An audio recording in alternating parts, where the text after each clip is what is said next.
दोस्तों आज हम डिस्कस करने वाले हैं एंटी एपिलेप्टिक ड्रग। और इस वीडियो के अंदर मैं आपको एक डायग्राम की हेल्प से जितनी भी आपके एंटी एपिलेप्टिक ड्रग हैं उनको हम क्लासीफाई करेंगे, उनका मैकेनिज्म ऑफ एक्शन देखेंगे इस डायग्राम की हेल्प से ही, और उनकी एग्जांपल देखेंगे। और इस वीडियो को देखने के बाद शायद ही आपको एंटी एपिलेप्टिक को दोबारा कहीं समझना पड़ेगा। और इसको यदि आप एक बार ये चार्ट को दिमाग में रखते हो, आप इसको डाउनलोड भी कर सकते हो, तो आपको बहुत ईजी होगा इसे रिवाइज करना। और एंटी इलेप्टिक ड्रग होता है वो आपका जो सेकंड ईयर होता है फार्माकोलॉजी, उसके अंदर तो आपका 12 नंबर क्वेश्चन आता ही है प्रोफेशनल एग्जाम के अंदर। इससे आपके जो नीट पीजी में बहुत सारे क्वेश्चन आते हैं डायरेक्ट मैकेनिज्म ऑफ एक्शन से रिलेटेड। तो सबसे पहले बात आती है दोस्त, हम इसके जो कैसे आपका एपिलेप्सी होती है एक बार उसको समझाएं तो एंटी एपिलेप्टिक ड्रग बहुत आसान तरीके से हम समझ जाएंगे। तो नंबर 1 क्या होता है, जो आपका वेसिकल होता है, न्यूरॉन होता है, वहाँ पर जो ग्लूटामेट होता है, ग्लूटामेट वो गाबा में कन्वर्ट होता है। ठीक है, गाबा में कन्वर्ट हुआ, गाबा में कन्वर्ट होने के बाद आपका ये जाता है अंदर, जो वेसिकल है उसके अंदर जाता है। वो जो उसको रेगुलेट करता है वो रिसेप्टर होते हैं SV2A।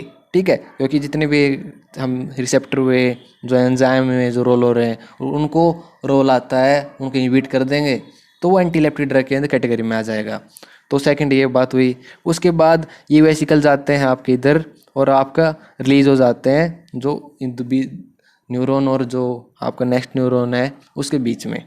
तो गाबा रिलीज हुआ, गाबा रिलीज होने के बाद या तो वो एक्ट करेंगे या इनएक्टिव हो जाएंगे या मेटाबॉलिज्म उनका हो जाएगा। ठीक है, नेक्स्ट स्टेप ये है। और जो एक्ट करते हैं दोस्त गाबा रिसेप्टर के, कौन से रिसेप्टर पे करते हैं, गाबा ए, गाबा बी। उसके बाद आपका जो AMPA और NMDA रिसेप्टर होते हैं उन पे एक्ट करते हैं। ठीक है, ये दो टाइप के रिसेप्टर हैं, एक गाबा रिसेप्टर, एक आपका AMP और NMDA रिसेप्टर। उसके बाद हम इन्हीं को, इस एक्शन को यदि रोकना चाहते हैं तो जो जो चीज़ें हो रही हैं उनको वन बाय वन हम ब्लो करते हैं और वही आपकी कैटेगरी बन जाएगी। तो दो चैनल होते हैं यहाँ पर, सोडियम और पोटासियम। वो भी आपका जो रोल है इनके ट्रांसमिशन ऑफ गाबा और जो वेसिकल के रप्चर होने में, तो इनका भी बहुत रोल रहता है। तो पहला हम क्या करेंगे कि आपका सोडियम चैनल है ना उसको इनहिबिट कर देंगे। सोडियम चैनल इनहिबिटर में आपको क्या होगा, उसको इनहिबिट करने की वजह से जो प्रोलॉन्ग हो जाती है inactivated state of sodium channel.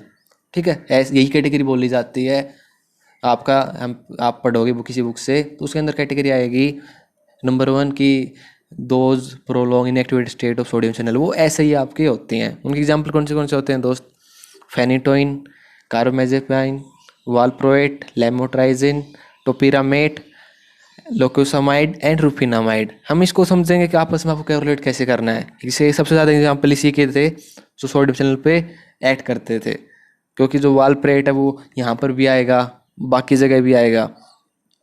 तो आपको जो मेन जो बचेंगे बाद में जो सिंगल सिंगल याद रखने हैं वो आप याद कर सकते हो। तो नंबर कैटेगरी भी ये वाली। सेकंड आती है दोस्त आपका जो जो पोटासियम चैनल था, जो बाहर जाने की वजह से आपका इसका ट्रांसमिशन में हेल्प कर रहा था। उसमें क्या होगा कि जो यदि हम पोटासियम को बाहर ज़्यादा निकालेंगे तो अंदर पोटासियम बहुत कम रहेगा, उसकी वजह से आपका जो ट्रांसमिशन है वो अच्छी तरह नहीं हो पाएगा। तो उसी कैटेगरी को बोलेंगे sodium potassium channel opener. Second category वो क्या करेगा, जो पोटेशियम चैनल को ओपन कर देगा और आपका पोटासियम बाहर निकल जाएगा, उसकी वजह से ट्रांसमिशन अच्छी तरह नहीं हो पाएगा। उसके एग्जाम्पल होते हैं दो, रेटिगाबाइन एंड टोपिरामेट। ठीक है, ये दोनों आपके आते हैं पोटासियम चैनल ओपनर के अंदर। पहले कैटेगरी था जो सोडियम चैनल की जो इनएक्टिव स्टेट है उसको प्रोलॉन्ग कर रहा था, ये ओपन कर रहा है पोटासियम चैनल को। उसके बाद जो जैसे ANS के अंदर होता है कि कैल्शियम चैनल जो ट्रांसमिशन में हेल्प करता है, ऐसे ही आपका यहाँ पर भी कैल्शियम चैनल का जो एंट्री है वो हेल्प करता है। तो इसमें क्या करेंगे, हम पोटासियम इन चैनल को ब्लॉक कर देंगे। लेकिन ये ब्रेन के अंदर होता है तो T type calcium channel block कर देते हैं हम। कौन से होते हैं, वालप्रोएट, इथोसुक्सामाइड एंड जोनिसामाइड। ये 3 ड्रग आती हैं जो इनको ब्लॉक करती हैं। देखिए, जो वालप्रोएट आपने इधर भी पढ़ा था, इधर ही पढ़ा था। मतलब ये है कि जो वालप्रोएट का जो मैकेनिज्म ऑफ एक्शन है वो एक नहीं होता, मोर देन वन होता है। वो इसको भी प्रोलॉन्ग करता है, इसको भी ब्लो करता है। ठीक है, तो आपका तब इसलिए वालप्रोएट को ज़्यादातर आपका एंटी इलेप्टिक ड्रग यूज किया जाता है। ठीक है, उसके बाद हम बात करते हैं, 3 कैटेगरी देखी हमने, पोटाशियम चैनल को ब्लॉक करना, इसको ओपन करना और इसको ब्लॉक करना। 3 टाइप के चैनल थे जो हेल्प कर रहे थे। उसके बाद आता है दोस्त आपका नेक्स्ट कैटेगरी, जो गाबा ए है, गाबा और गाबा बी। इसकी वजह से क्या होगा कि ये गाबा ट्रांसमीटर होता है, न्यूरो ट्रांसमीटर, ये इनिबिटरी होता है। इनिबिशन की वजह से यदि ये एक्ट करेगा तो आगे ट्रांसमिशन नहीं हो पाएगा। जो एपिलेप्सी होता है वो ओवर एक्टिविटी जो ब्रेन की हो जाती है ना, स्टिमुलेशन ज़्यादा हो जाता है, तो उसकी वजह से होता है। लेकिन यदि हम गाबा जो न्यूरो इनिबिटरी न्यूरोट्रांसमीटर है उसका अमाउंट यदि बढ़ेगा, यदि ज़्यादा वेट करेगा, तो जो स्टिमुलेशन है वो कम हो जाएगी। उसकी वजह से हमें ऐसे देने हैं जो आपका गाबा की एक्टिविटी को बढ़ाए। गाबा की एक्टिविटी बढ़ेगी मतलब इनिबिशन बढ़ेगा, इनिबिशन बढ़ेगा मतलब स्टिमुलेशन था, एपिलेप्सी थी, वो कम होगी। ठीक है, तो इस जो नेक्स्ट कैटेगरी आती है दोस्त वो होती है गाबा की एक्टिविटी को इंक्रीज करने वाली, क्योंकि एक इनिबिटरी न्यूरोट्रांसमीटर होता है। तो इसके एग्जाम्पल कौन से होंगे दोस्त? नंबर 1 आता है वालप्रोएट, उसके बाद टोपिरामेट, टियागाबिन, बारबिचुरेट एंड बेंजोडाइजेपाइन। जो वालप्रोएट था वो सेम देखिए इधर भी था इधर भी आ गया, मतलब इसके थर्ड कैटेगरी भी आ गई। 3 टाइप मैकेनिज्म ऑफ एक्शन हो गया अभी तक। टोपिरामेट हमने इधर पढ़ा था और आपका इधर ही पढ़ा था, मतलब टोपिरामेट के 2 टाइप एक्शन हो गए, एक आपका पोटासियम चैनल ओपनर, एक आपका गाबा की एक्टिविटी को इंक्रीज करने वाला। तो ये थे एग्जाम्पल गाबा की एक्टिविटी इंक्रीज करने वाला। नेक्स्ट आता है दोस्त आपका जो ग्लूटामेट रिसेप्टर थे। ग्लूटामेट क्या होता है? ग्लूटामेट आपका एक एक्साइटेटरी न्यूरो ट्रांसमीटर होता है। उसकी वजह से आपका एक्साइटेशन ज़्यादा होगा और एपिलेप्सी ज़्यादा होगी। तो इसको हमें एक्टिवेट करना था क्योंकि इनिबिटरी था, इसको हमें डीएक्टिवेट करना है, इनिबिट करना है। इसकी वजह से हम क्या करेंगे, ग्लूटामेट की एक्टिविटी को डिक्रीज करेंगे क्योंकि ये एक्साइटेटरी न्यूरोट्रांसमीटर है। तो उसकी ड्रग होती हैं 4, लेमोट्राइजिन, टोपिरामेट एंड पैराम्पेनल एंड फेल्बामेट। देखिए टोपिरामेट इधर भी था इधर भी था इधर भी था, मतलब 3 एक्शन हो गए 3 कैटेगरी के। वाइलप्रोएट भी इधर भी था इधर भी था इधर भी था, मतलब इसके भी 3 हो गए। 3 मैकेनिज्म ऑफ एक्शन इसके, 3 इसके। इसके अलावा एक लेमोट्राइजिन है, देखिए लेमोट्राइजिन इधर भी था और आपके इधर भी है, मतलब इसके हो गए 2। ठीक है, ऐसे आपको याद रखने हैं कि लेमोट्राइजिन के 2 मैकेनिज्म ऑफ एक्शन, इसके 3, इसके भी 3। उसके बाद आपको 2 चीज़ याद रखनी है इसके अंदर, पैराम्पेनल, फेल्बामेट, ये 2 एग्जाम्पल मैंने याद रखने हैं। इसके अलावा इसके अंदर जो फेनिटोइन याद रखना है, कार्बामेजेपिन मैन याद रखना है, ये दोनों आपको ऐसे याद रखने हैं जो हमने अभी समझा कि कौन से लोकोसामाइड एंड रूफिनामाइड आपको मैंने 2 ये 4 याद रखने हैं। इन तीनों के आपको ये मेन इंपॉर्टेंट ड्रग होती हैं, इसकी वजह से आपको सारे जो मैकेनिज्म एक्शन है वो एक साथ करना है कि लेमोट्राइजिन यहाँ पर, आपका लेमोट्राइजिन यहाँ पर, टोपिरामेट यहाँ पर, ऐसे ऐसे ऐसे याद रखना आपको। ठीक है, और इसके अलावा जो लास्ट कैटेगरी है दोस्त वो आता है कैटेगरी नंबर 6, जो इनकम्प्लीटली अंडरस्टूड मैकेनिज्म होता है।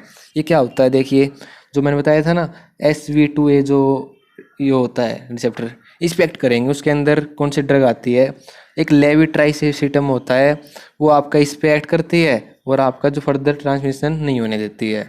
उसके अलावा गाबापेंटिन एंड प्रेगाबालिन आपका जो एग्जाम्पल है वो आप एक कैल्शियम चैनल से बाइंड करते हैं और एपिलेप्सी को कंट्रोल करने में हेल्प करती हैं। तो ये इनका मैकेनिज्म कंप्लीट अंडरस्टूड नहीं होता है, लेकिन आपको ये न्यू ड्रग होती हैं इसलिए आपको याद रखनी है, लेविट्राइसिटम एंड गाबापेंटिन एंड पैरागाबालिन।